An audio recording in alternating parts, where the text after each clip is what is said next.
어, 이번 주 말씀 속해 온 거는 지난주 말씀의 후반부예요. 지난주의 말씀을 최 목사님이 속해 온 거 교육했는데 여러분 많이 안 오셨다고 제가 들었거든요. 어떻게 하셨어요? 목사님이 안 계시니까 많이 안 오죠. 그러면 안 된다고요. 그러면 예? 아니, 저 없다고 혼자서 자체 방학하시고 막 그러면 안 된다. 자, 그러니까 우리가 지난주의 말씀이 아직도라는 그 단어 속에 담겨 있는 제자들의 실패에 대한 회고였어요. 제자들의 가장 커다란 실패를 크게 두 가지로 생각했을 때, 첫째는 내 힘으로 했다는 것, 그리고 내 생각과 내 판단대로 했다는 것, 이 두 가지의 실패 아닙니까? 그리고 이제 오늘 말씀은 뭐냐면 그 제자들의 실패를 보시면서 예수님은 과연 어떤 마음으로 이 아직도라는 단어를 쓰셨을까? 왜 어찌 너희가 믿음이 없느냐라고 예수님이 제자들에게 물으셨을까? 라는 질문을 한 거예요. 그래서 말씀을 묵상하면서 이 예수님의 마음속으로 우리가 좀 들어가자라는 제안을 했던 거죠. 그러면 예수님께서 왜 제자들에게 너희가 어찌 믿음이 없느냐, 너희가 왜 아직도 믿음이 없느냐라는 이야기를 하셨을까? 그게 되게 중요한 거잖아요. 그러니까 우리가 말이라는 거는요, 겉으로 표현된 단어가 있는 거기가 이 말이 다가 아니잖아요.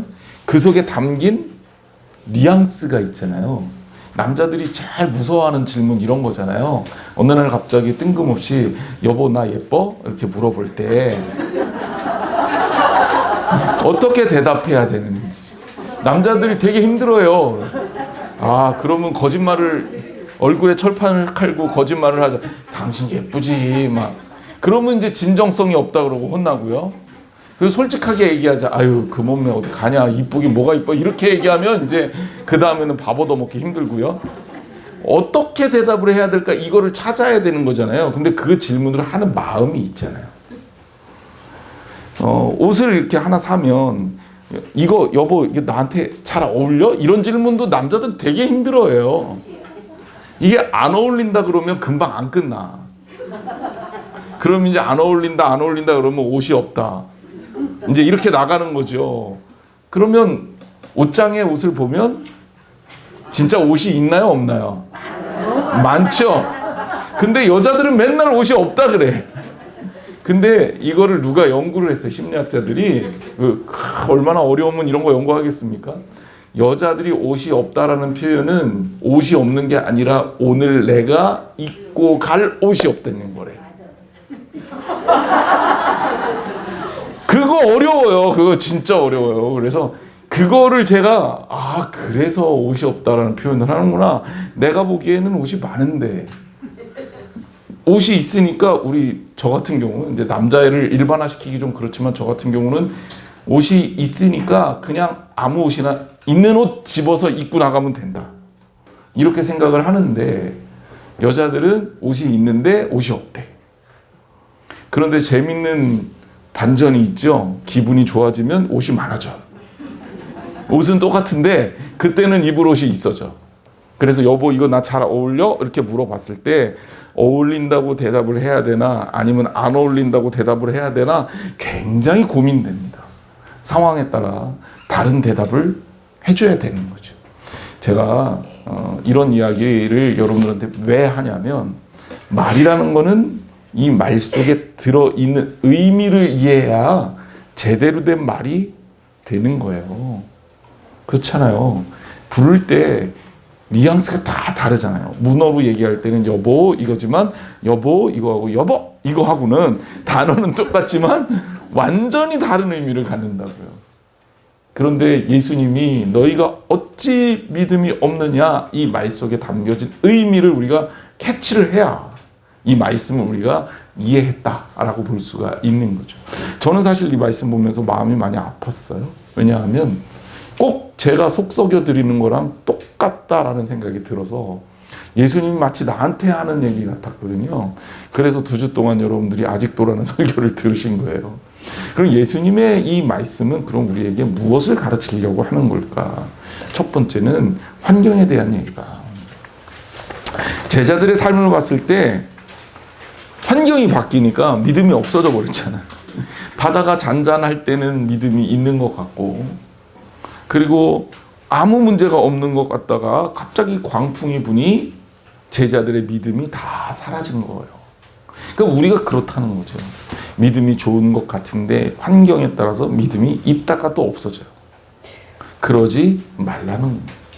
예수님의 아직도 어찌라는 단어 속에는 바로 환경에 의해서 지배되는 믿음 갖지 말아라 라는 이야기를 우리에게 지속적으로 하고 있는 거예요.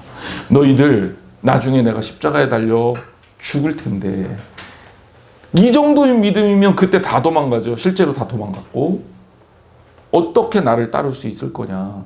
나중에 내가 죽고 다시 부활하고 너희들을 남겨놓고 승천할 텐데, 그때 네 목에 칼이 들어왔을 때 예수 그리스도를 부인하지 않을 수 있겠냐.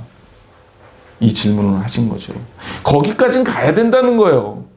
그런데 어찌 바람 좀 분다고 금방 있던 믿음 사탕 까먹고 그렇게 다 까먹었냐. 이렇게 물어보고 있는 거죠. 두 번째는 의지할 대상이 주님이라는 거예요. 제자들의 실수가 뭐라 그랬어요? 내 힘으로, 내 능력으로 해보려고 그러다가 안 되는 거였다. 제자들의 경험, 스킬이죠, 스킬.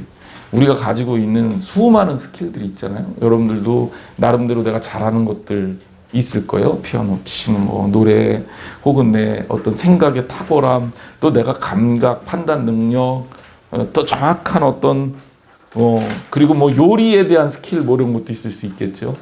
하지만 어떤 상황이든지 우리가 의지해야 될 것은 내 능력이 아니라는 것을 얘기해주고 싶으셨던 거예요. 예수님이, 적어도 예수님이면 아마 배를 타고 바다에 갔을 때 어떤 일이 벌어질 거라는 것을 예측하고 배를 띄우셨을 가능성이 높지 않겠어요? 예수님이 심지어 광풍조차도 제자들 교육에 쓰는 거예요, 지금. 그러니까 예수님의 이야기는 뭐냐면 너희들 능력 그거 의지하면 실패한다. 이 얘기를 하는 거예요. 너희들이 잘난 거, 너희들의 갈릴리에서 이 뛰어난 어부로서의 경험, 이거 의지해서 문제 해결하려고 그러면 실패한다. 나중도 마찬가지다.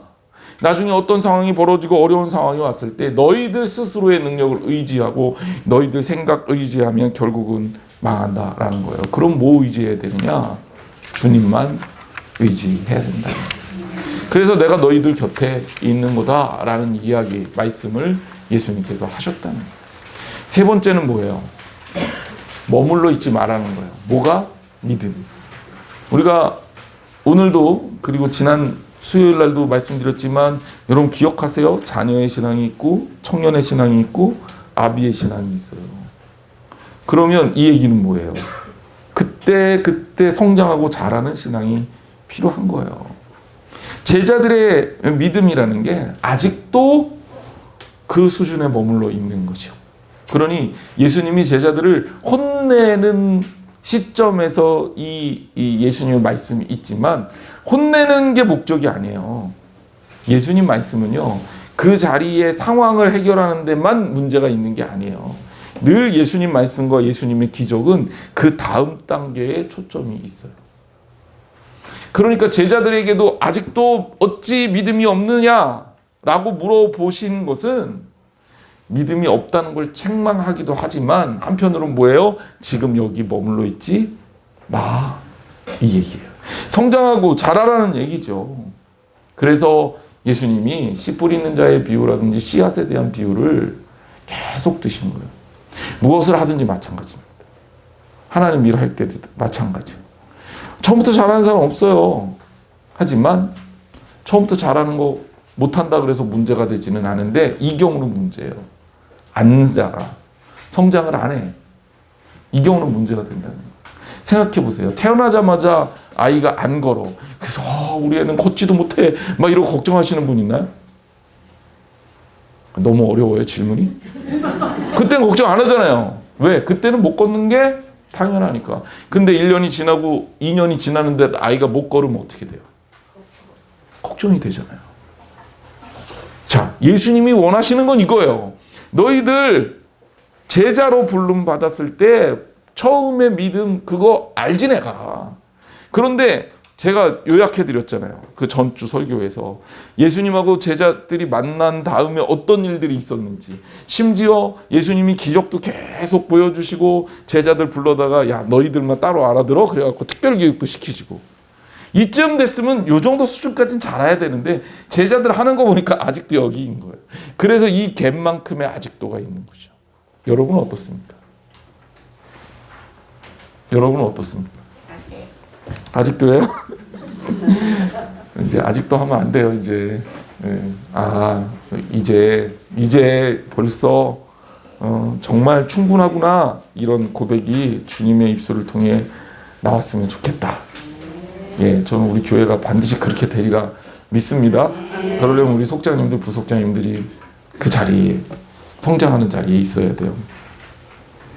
결론적으로 말씀을 드립니다. 우리가 살아가면서 광풍 만날 수 있어요. 여기 뒤에 이제 최 목사님이 이 교재 줄여서 만들면서 데카르트 명제 막 이런 거 넣었는데 이거 안 하셔도 돼요. 이거 하려고 막 너무 힘들어하고 목사님이 너무 어려워요 그러지 마세요. 그러니까 이거 안 하셔도 되니까 너무 걱정하지 말고 결론은 이렇게 맺으시면 됩니다. 중요한 것은 예수 그리스도를 믿는 믿음으로 우리가 살아간다라는 거예요. 제자들한테 예수님이 가르쳐 주시고 싶었던 이 세 가지의 초점을 우리가 기억하고 이걸 우리가 정리해내면 돼요. 그래서 환경에 지배당하지 말고, 그리고 뭐죠? 까먹었네? 예, 하나님만 의지하면서, 그리고 조금씩 계속 하나님을 아는 지식이 더해가면서, 그래서 우리가 이렇게 배우는 거잖아요. 깨닫고 느끼고 바꾸고 그리고 성장하고 이렇게 시간을 보내다 보면 제자들도 자기들이 이 시점에서 예수님 위에서 복음을 그렇게 멋지게 전하고 심지어 수많은 제자들이 순교를 당했는데 순교할 수 있을 거라고 이 시점에서 누가 생각했겠어요? 베드로가 거꾸로 십자가에 못 박힐 거라고 베드로가 생각이나 했겠어요? 도마가 못 자고 안 보여주면 나 예수님 못 믿어 이렇게 얘기했던 도마가 전설에 의하면 인도 가서 순교한 걸로 알려져 있는데 인도까지 가서 복음 전하다가 순교했을 그런 도마였겠어요? 근데 중요한 건 뭐예요? 이런 과정들을 겪으면서 믿음이 자랐다는 거죠. 그러니까 오늘보다 내일이 낫고 내일보다 모레가 낫고 올해보다 내년이 나아지면 되는 거예요. 그러면 하나님께서 기뻐하시는 믿음으로 세워갈 수 있어요. 너무 스트레스 받고 걱정하지 마세요. 하지만 중요한 건 그 자리에 있으면 안 된다. 주님 안에서 자라고 성장하자. 이 아직도라는 말씀은 바로 그렇게 정리가 됩니다. 예수님 마음을 조금 더 이해하는 우리들이 됐으면 좋겠습니다. 자, 질문이요? 없죠? 기도하겠습니다.